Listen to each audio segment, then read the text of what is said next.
really would encourage you to go ahead and introduce yourself in the chat.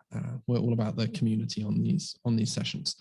Okay, so today we're going to be covering kind of two core areas and going in depth into both of these areas as well. So the first one is going to be what to have set up before landing your first client. I think this is really important because it'd be very easy for us to jump straight into, okay, this is how you're going to find your first client, and this is what you should do for them, or how you sign them, or whatever else. But if you don't have a good infrastructure in place, or you're not sure what you need to prepare, it can be really challenging before you do that. So we'll spend some time talking about what you have to set up, or in my opinion, what would help you out. Then we'll go fairly deep into some recommendations, suggestions, different things that you can try to help you find that elusive first client. And then we'll have some questions. But to be honest, we often take questions throughout the session. I really like to be as involved with all of you here that are tuning in for the live session. This is a really great opportunity for you and for me to just share some knowledge and help each other out. Yes, we have the topic of the webinar for finding your first client and how you're going to go about doing that, but also we can use this as somewhat of a training or like coaching session, if you will, if you're here live. And that's definitely a reason why I would recommend, if you're watching the replay of this, to try and come and join us live next time. So yeah, I'll share a little bit about about myself for those of you who haven't been on one of these sessions before.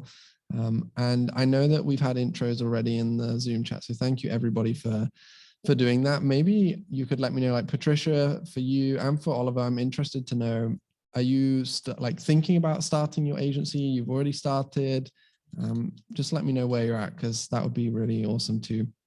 But myself, I run a paid marketing and CRO agency. And so we work with B2B SaaS and software companies, managing their paid advertising and creative work that goes alongside that. We've been running officially for, I think, 3.5 years now. The first year was purely me freelancing, just trying to figure out what I was going to offer, who I was going to offer it to, what we were going to do.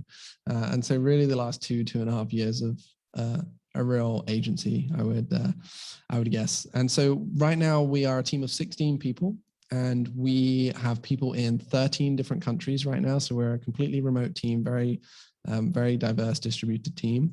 And we work with a number of high value software as a service clients. So as an agency, we don't work with hundreds and hundreds of clients. We would rather go kind of small and high value. And that's what we do. I also run my own podcast, which is why I have this fancy mic set up and camera set up over here, which is called the SaaS Marketing Show, which we can talk about a little bit later on. And the reason I'm running this session is the Promo Republic team are putting together and have put together this agency and freelancer academy.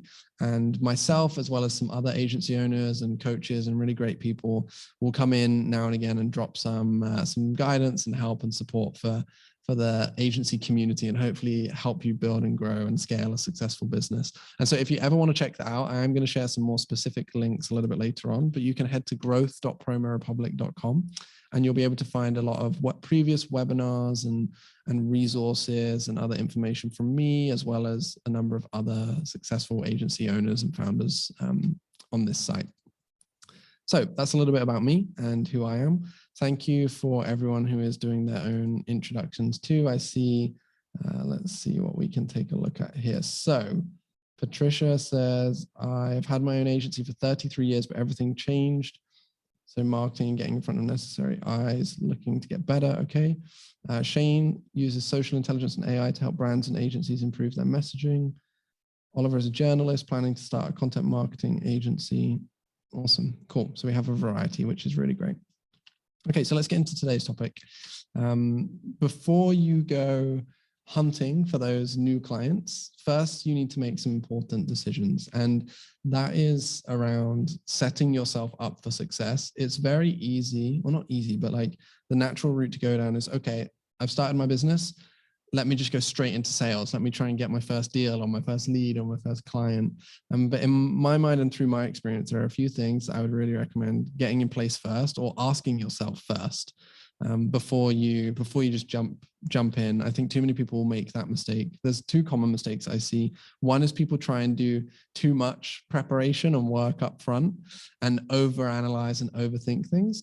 And then the other issue is that people do the opposite, right? And they try and do everything a million miles an hour super quickly without any preparation whatsoever. So there's a few questions that I would definitely suggest asking yourself first. And just as a reminder, I see we have more people joining. So as you go ahead and join the session, go ahead and let us know who you are, where you're tuning in from, maybe a bit about your agency or your business that you're trying to build. That would be really great, because today we're talking about how we can help you land your first client. So some of the questions that I think you should ask yourself before starting your sales journey or your prospecting journey, and we can go in depth in a number of these as well. So, do you have budget to spend, or do you need to keep spending to a minimum? This is from a sales perspective. Like, are you trying to completely, I guess some people use the word bootstrap, like, is this your first business? Do you have no funds to spend on sales, or do you have budgets where you can run advertising, where you can do events, where you can afford to lose a little bit if it doesn't work out? This is something you should ask yourself.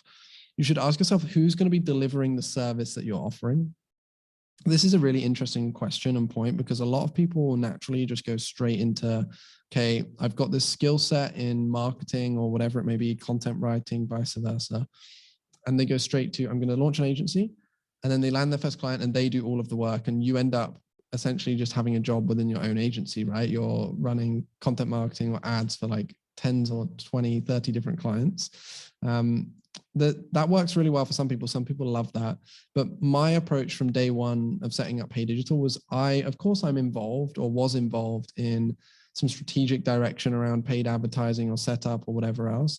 But I decided from day one that I was not going to be the person doing all of the service delivery.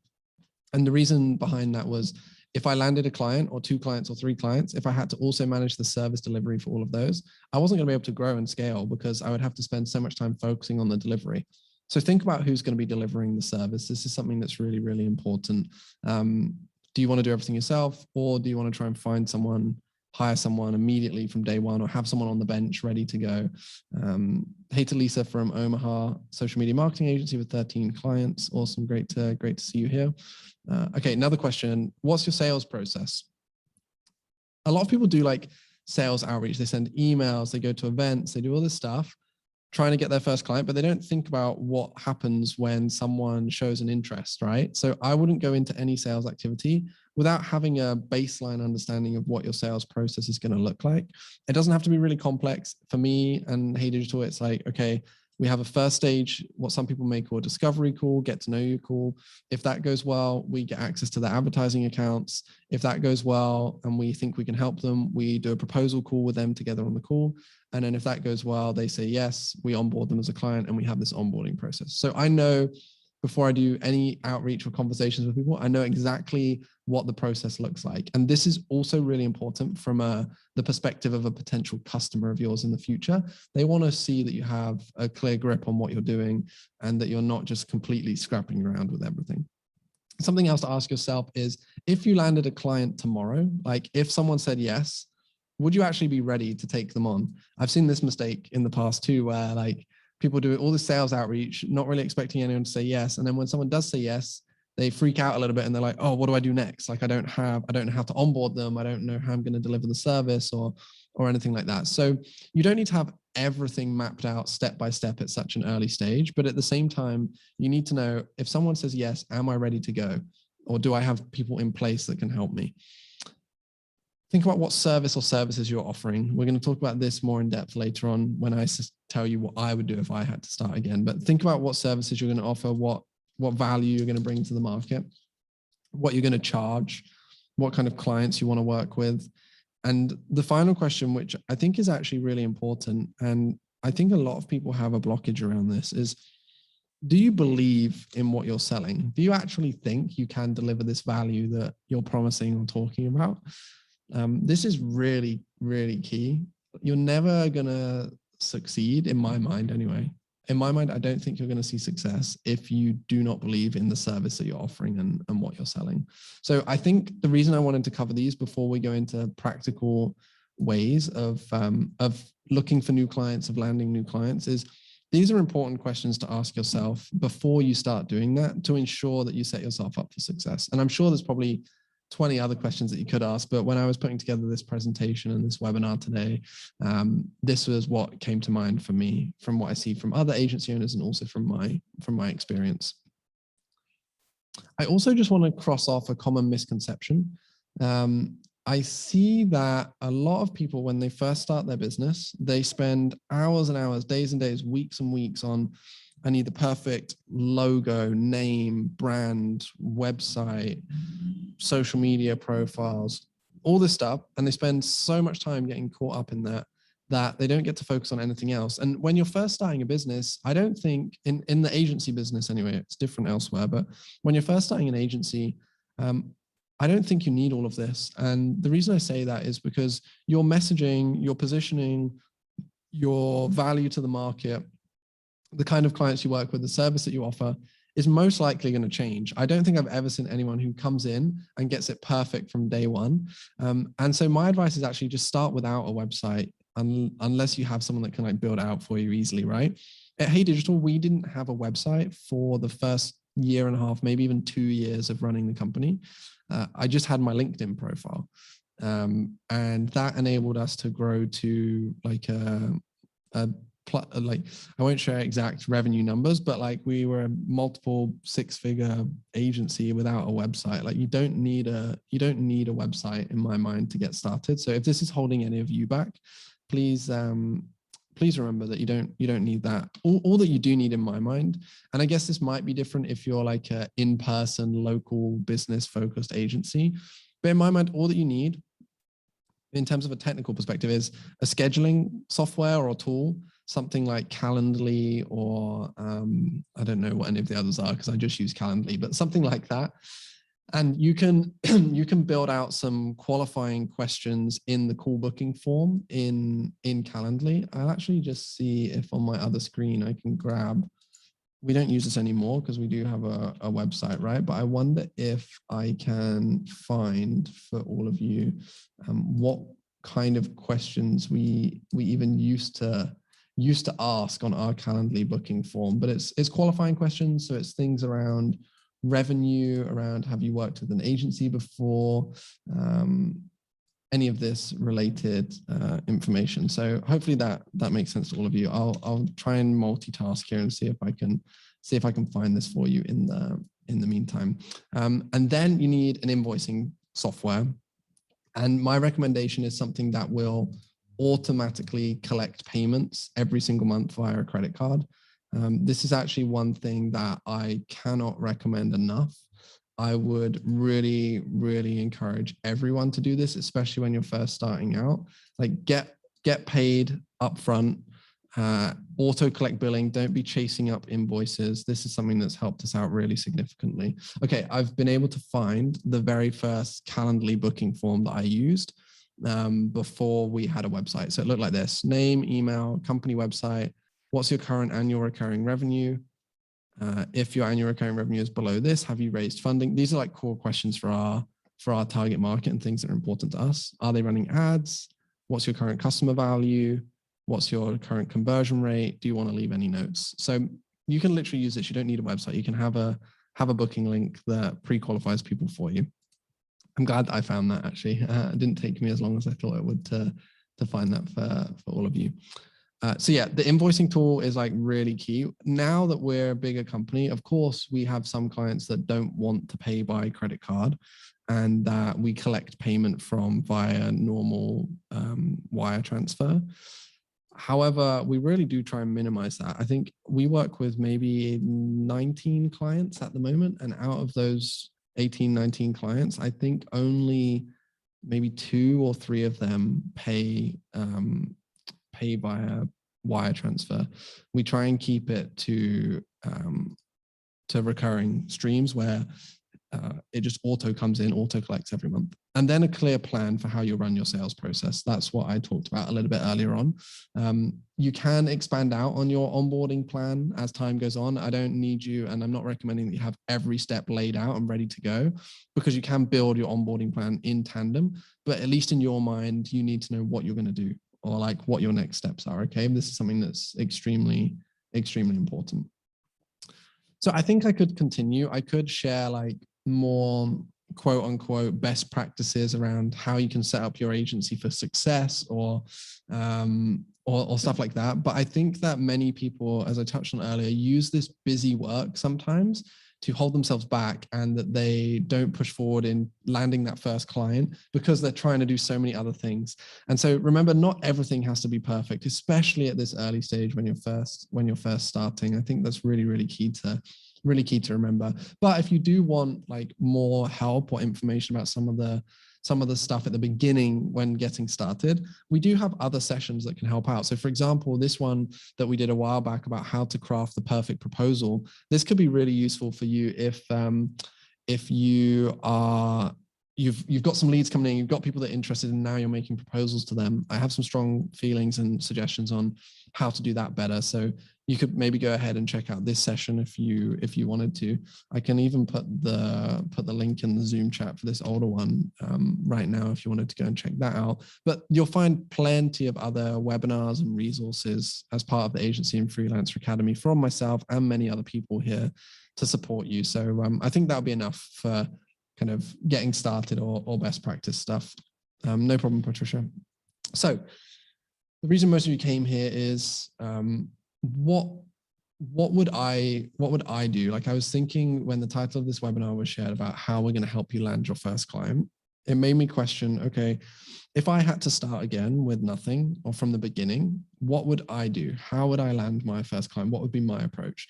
Not to say my approach is the right way, the wrong way. There's probably 50 different ways that you can land your first client. But what would I do? And I thought I could run through step by step what I would do to share that with you, to see if that sparks some ideas or imagination. And then after that, I will share like a list of other ideas that, hey, they're not things that I would do instantly because I'm going to share my approach, but these are other things that you can try. And my goal or my thoughts is hopefully you'll leave this session with some ideas and something that you're going to go away and experiment with and implement, because I really would love you to take action on, even if it's just one thing that you pick up or something that happens today. So here's how I do it. I put it step by step, but I'm actually just going to add a lot of context to these. I've talked in previous webinars about whether you should niche down your agency, what the different options are with niches, whether I think niche or generalist or specialist or generalist is better. Everyone can win, right? Like there are great generalist agencies, there are great niche agencies. If I was to start again, I would replicate exactly what I did when I started HeyDigital, which is really pick a very specific niche. And actually to go one step further, and I have this as point 3, within that niche, I would pick a very defined service offering. And the reason that I would do this is that from a sales perspective, because that's what we're trying to do, right? We're trying to land sales. We're trying to get our first client. It is so much easier to do sales and marketing if you have a very clear direction and message about, hey, this is exactly what we do. This is exactly who we help. This is exactly how we help them. You cannot have that from the beginning if you're trying to land your first client, if you're going to offer 20 different services to 50 different types of companies. And so if I was to start again and I needed to get my first client, I would go ultra specific. And I would pick a niche or an industry, and I would research and speak to people and find out what are the problems that I would guess it would be the founders or the VPs of marketing. For us at HeyDigital now, it's the VPs or the CMOs. Like, what are the problems that they have within their marketing teams or within their sales organization? And what areas are they more likely to hire internally for versus work with an external provider? This is exactly what we did setting up HeyDigital.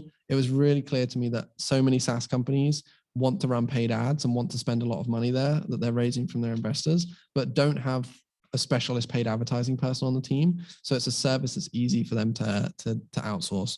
You can identify similar things for sure, like 100%. So I would do this as my number one focus. Is I would really define, okay, this is who I'm going to go after. Now, the trade-off here is that you're going to have to say no to people. There might be people that say, hey, we want to work with you, but they're not within that niche. And you have to say no, because otherwise you won't build the niche focus and pick up that momentum.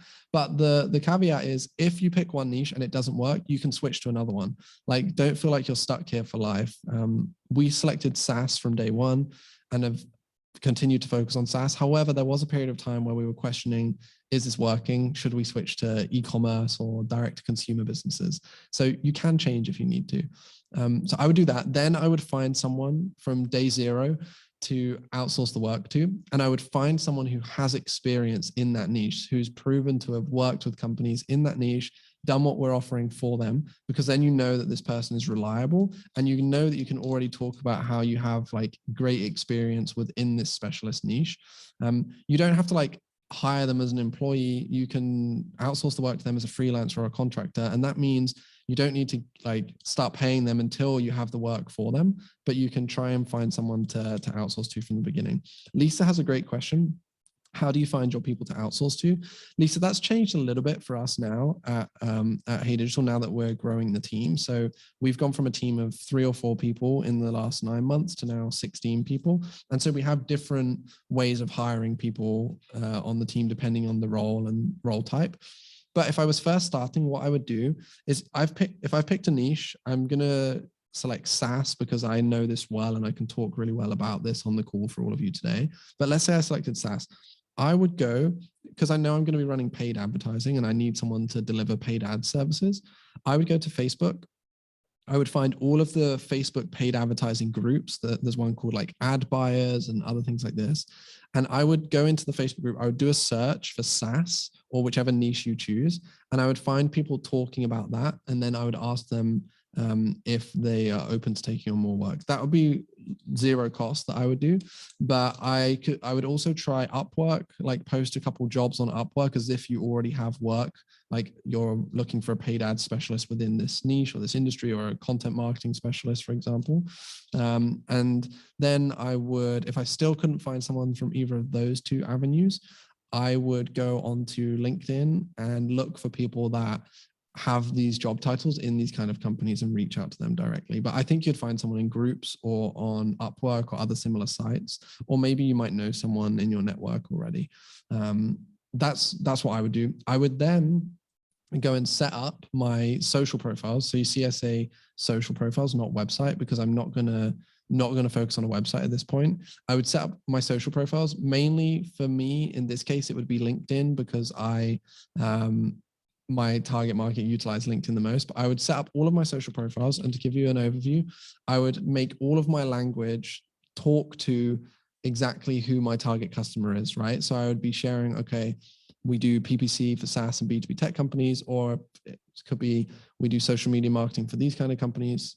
I would make sure my profile is very clean, very tailored towards these people, answering the pain points and the problems that they have. And I would even do this on Facebook, especially if I'm going to be posting in groups, just to show you I haven't changed my Facebook profile for like 2.5 years. This is how it's been set up from day one, like work focused in some areas here, like you can see, like with my experience with the kind of companies that we work with, for example.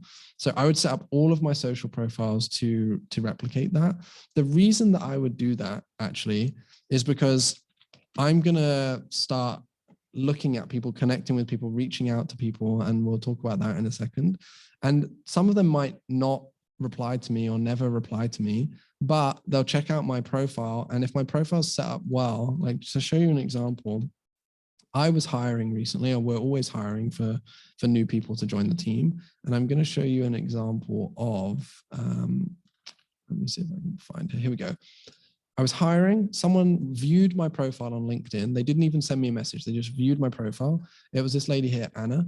And she listed out her profile in the exact same way that I'm suggesting that you would, makes it very clear about who she is, what she does. I help agency founders build A-player teams to grow your business. And if you look, it's talking all about how they do done-for-you recruitment for remote agencies. And this is exactly what I needed. So she looked at my profile. I contacted her literally like 3 days later. We paid her upfront for our first assignment and we're working together. And that's solely because her LinkedIn was set up so well. And so I would do the same on LinkedIn, on Facebook, on whatever channels my clients or potential clients are hanging out on. And then the most important step is I would do everything I can to put myself in front of these people. So I would do what Anna did. I would go and view a load of their profiles on LinkedIn or on Facebook or other channels. I would be doing personalized outreach. Now, this is where I want to make something clear. I'm picking 2 or 3 things and just doubling down on them. So for me, it's outreach and content. So I'm not going to be sending 5,000 emails a day. Instead, I'm going to build a list of the 10, 20, 30 companies that look like they match the kind of business that I want to work with. And I'm going to do really personalized outreach to them. And I was actually digging through my old files from a couple of years ago, and I found, like, I used to send personalized Loom videos. I would build a list of companies that I think fit the kind of persona that we would want to work with. And then I would send them a personalized video. And this is an example from, you can see down here, 2019. I shot and sent a 7-minute video to the co-founder of a SaaS company. And these ended up being a client of ours in the end and working with us for maybe a year and a half. And it was all because of this approach where I sent very personalized messaging. You don't need to send thousands of emails or messages. You can go through, show them how you could help them and support them, why you think you'd be a good fit for them, show them that you're taking care and attention into what they do.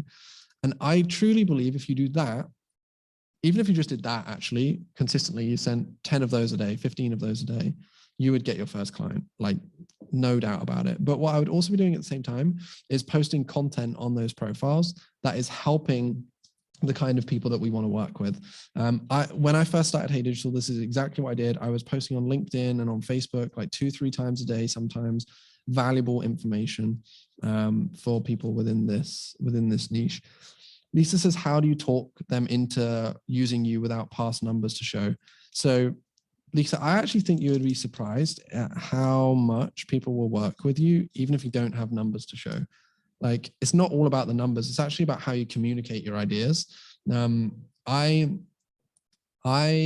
started the agency, I had worked in a SaaS company in marketing, so I could talk about it, but I'd never run paid advertising before. So I didn't have any numbers or case studies to use. And it's more so showing that, hey, you've got fresh ideas that can bring them value.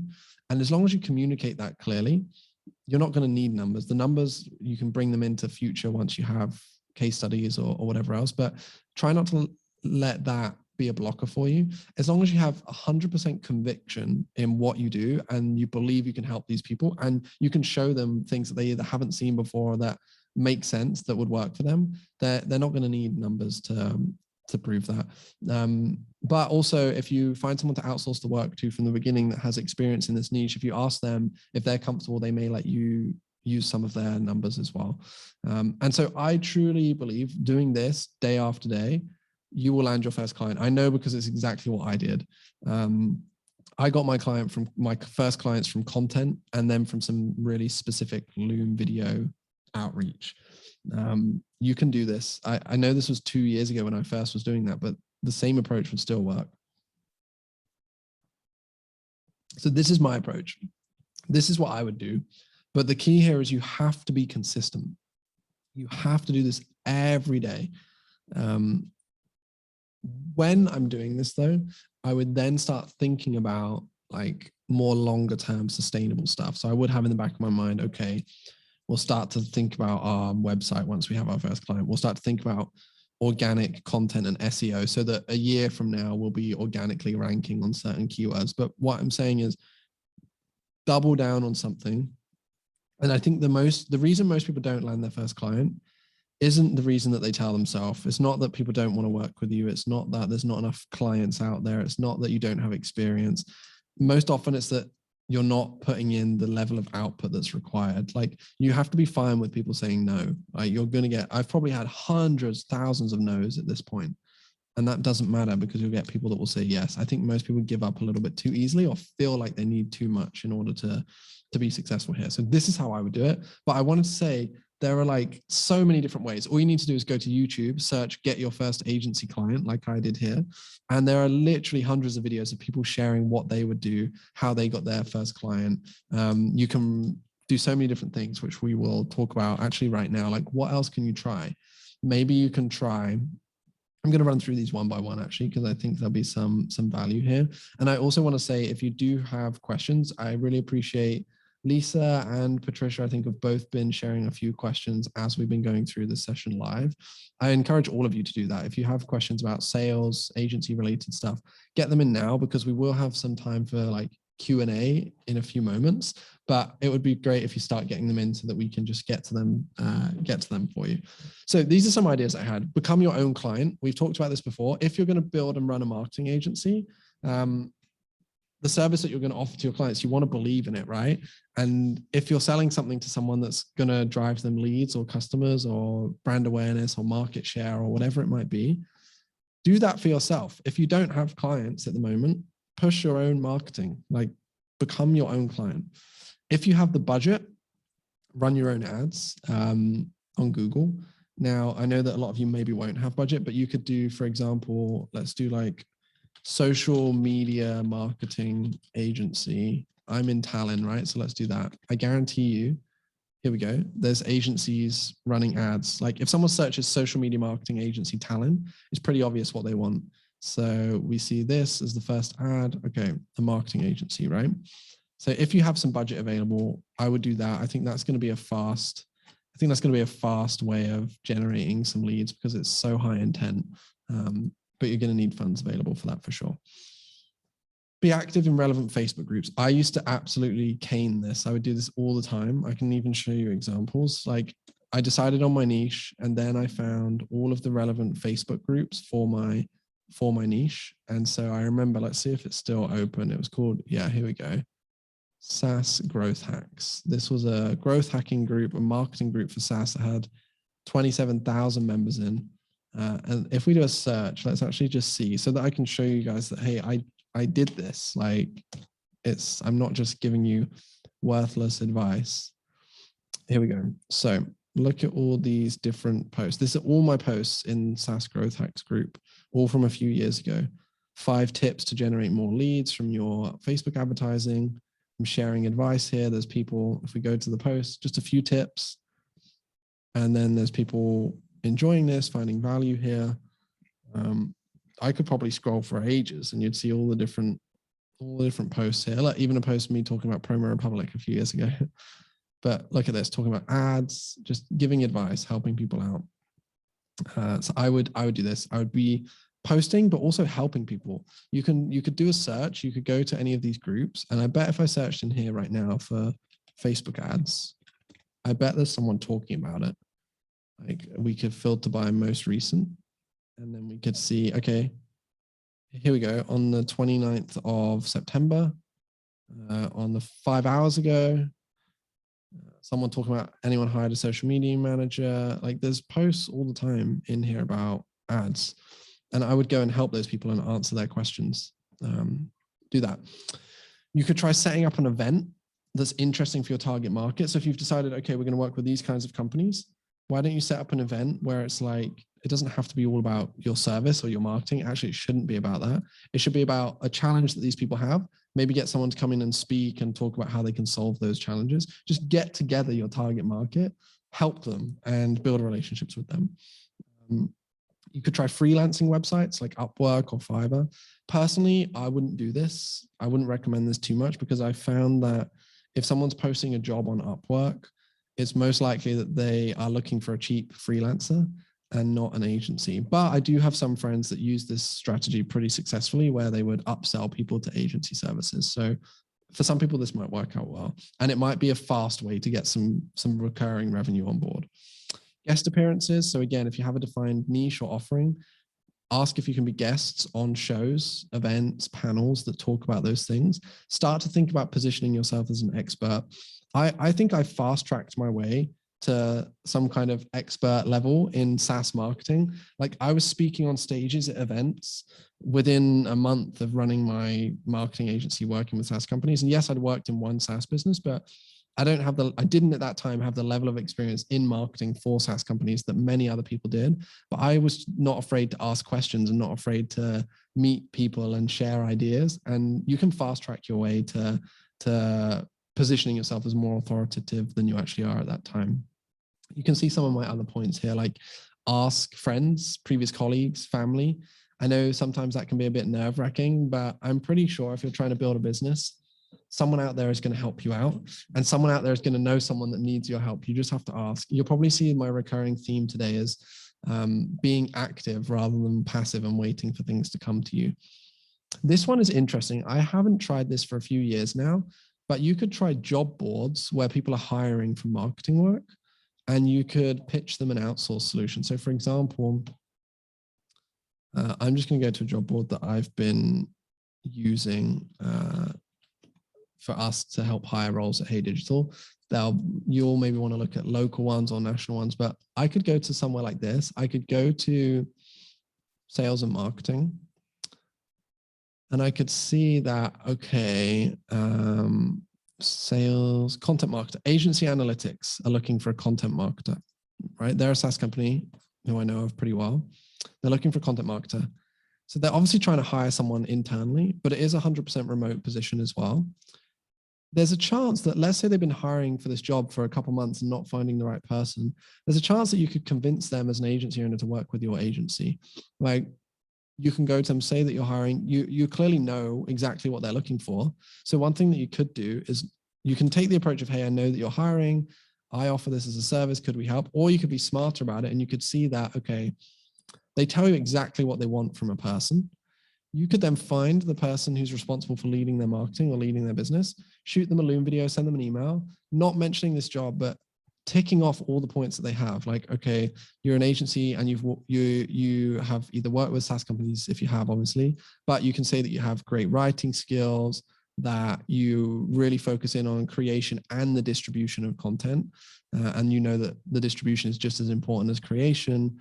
They're looking for a natural storyteller, writer. You can like lean into sharing these things, right? So hopefully some of you get the idea there. I think this is maybe an opportunity for sure, because I'm hiring for a number of positions at HeyDigital, and sometimes it takes a long time to find the right person. And in the meantime, we would happily work with an agency if it made sense to do so. Work for free. A lot of people preach this. I'm unsure, but I'm putting it here as a suggestion because some of you might want to try it. I have never worked for free, and I don't think I wouldn't do it now. At the beginning, I may have done it, only if it was for a fixed period of time and it was for a company that I thought were really amazing and awesome. But even then, I think everyone should be paying you. So I don't know. Some people can make this work where they do work for free. They do like one project. You might do a 1 week project and you do so well that then they hire you. So I think this will work for some people, but personally, it doesn't sit too well with me. I'm not sure how I feel about it. And then partner with complementary businesses. So we have not an official partnership, but there's one agency specifically who do technical SEO, for SaaS companies, and they work with great SaaS companies. I talk with these guys, their founder, and some of their clients need ads, some of our clients need technical SEO, and so we send clients to each other. And this is how we landed one of our biggest clients, was through a referral from these guys. So find other agencies or other people even who work with the kind of people that you want to work with, that already have a foot in the door. This might take time, but can be beneficial in the long run for sure. Okay, that's all of my ideas for now. But I think the real key that I want to pull out here is that focusing on only a couple of these and doing them really well consistently. Consistency is everything with sales and lead generation. Okay, a couple of quick reminders. And then if any of you have questions, please start sharing them. Start sharing them now. I have another 5 minutes or so that I can stick around for with all of you today. I wanted to let you know about the next upcoming webinar. So this is happening a week from today. It's not myself that's running this, but you'll see, and I'm going to grab the link for this right now and share it in the Zoom chat so all of you can see it. Jason Swank is running a session on how you can handpick your clients, and so how to position your agency, how to close deals faster, how to fill your pipeline, etc. So I would recommend checking that out if you can. And then also, Team Promo Republic, if you're still here, I forgot to check this with you beforehand. So I hope that it's still okay to be promoting this. I know that on our last session, we were sharing that the Promo Republic team every year do a state of the digital marketing agency space survey and research. And they wanted to encourage everyone here to go ahead and complete this survey. It won't take you too long. There's a few questions that it's asking of you. I'm going to share the link to the type form in the Zoom chat. And what you would get out of this is if you go ahead and complete this survey, you would be one of the first people to receive the completed results and the research so that you can see how you stack up alongside other agencies, any learnings from those agencies that you could implement, and vice versa. It will give you a real good understanding of where you're at as a business and as a team and what's going on in the space. Maybe even give you some other ideas for how you can grow or how you can expand. So those are my two asks or my two reminders. Now we have a few minutes available for questions if anyone has them. Whilst I give you some time to type away if you do have questions, I want to say to everyone who joined us live, a massive thank you. I hope this was helpful for you in some degree. I really hope that you take even just one idea and implement it. If it helps you in your agency journey, then I'd be really happy for that. I would love it if you could attend us on the next session next week with Jason, or my next session in a few weeks' time. It'd be really great to see you here again. And if you're watching the replay of this and you've got all the way through to the end, then thank you. Hopefully you can join us live next time. Cool. Any questions? Let's get them in. I see that Paolo says, thank you. No problem, Paolo. Thank you for joining us. Oliver says, thank you. This was really inspiring. Lisa says, this was great. Thank you so much for all the tips. I really appreciate it, everybody. If you have questions, I know I've asked this a few times, but please don't be afraid. Like, this is a really great time that I can maybe help some of you out if you need support on anything. I'll keep talking because I know if someone does have a question, it might take some time to type out. We'll let it run for another 30, 40 seconds. And then if nothing comes through, I will start to wrap up the session, but let's just see. If you are leaving, massive thank you. I hope you have a great rest of your day, afternoon, if you're in North America, evening, if you're here in Europe with me. It's looking very dark outside now, so I am gonna head home after this session. Okay, cool. It seems we don't have any questions coming through.